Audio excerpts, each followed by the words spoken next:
Alright, magandang hapon. Meron tayo ditong electric drill. Ayan. Dito to gumagana. Ayan. Basta gumanin ka kanina, power off. Test natin. Ayan. Nailaw naman siya. Ayan. Kasi ayun yung gumana. Okay. Ito daw inubuksan nung nagdala. So wala naman nata siyang nakita na kakaiba. May nahulog lang daw ito. Ayan. Sa akin. Ayan. Check natin yung baterya. Rated niya nakalagay 18 volts. Ayan. Pero may battery indicator siya dito. Ayan. Ano pa naman siya? Full charge. Check na rin natin.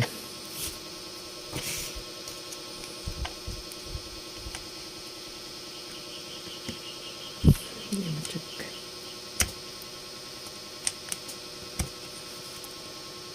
Ayan. Nasa 19.5. So, ibig sabihin ako yung baterya.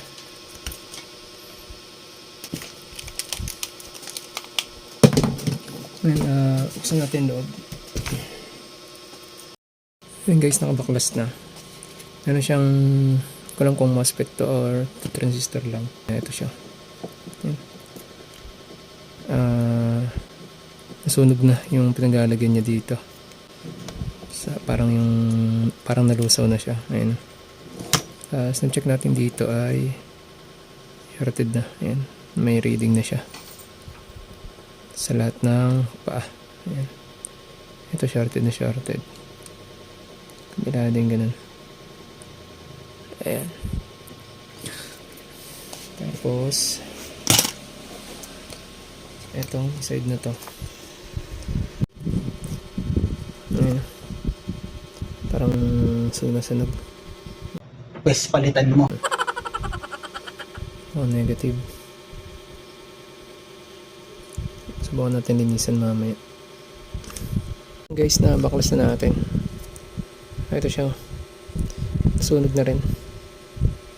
Tapos sobrang itim na nung sa may tag dito. Armature. Ayan.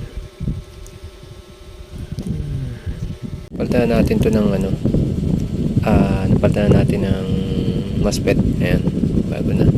May supply naman na siya dito. Ang problema niya yung carbon niya. Ayan, sunog na rin kasi yung carbon. Ayan, linaw. Ayan, ngayon wala tayong kaparas na carbon yan. Ginawa ko na lang yung isa kong grinder. Ayan, kinuhanan ko ng carbon. Tapos para maging kasukat niya kasi sobrang nipis niya yun. Ganyan lang siya kanipis. Tapos yung nakuha natin ganito kakapal. Ayan. I-try natin yan. Lihahin para makuha natin yung size. So yan guys, okay na itong isa. Pasok na. Diba? Mula ganito kalaki kakapal. Kaskas na halos kalahati yung diferensya nya. Ngayon try na natin tanggalin tong kabila kung matatanggal pa. Sana matanggal pa. Ayun, kumapit na yung plastic.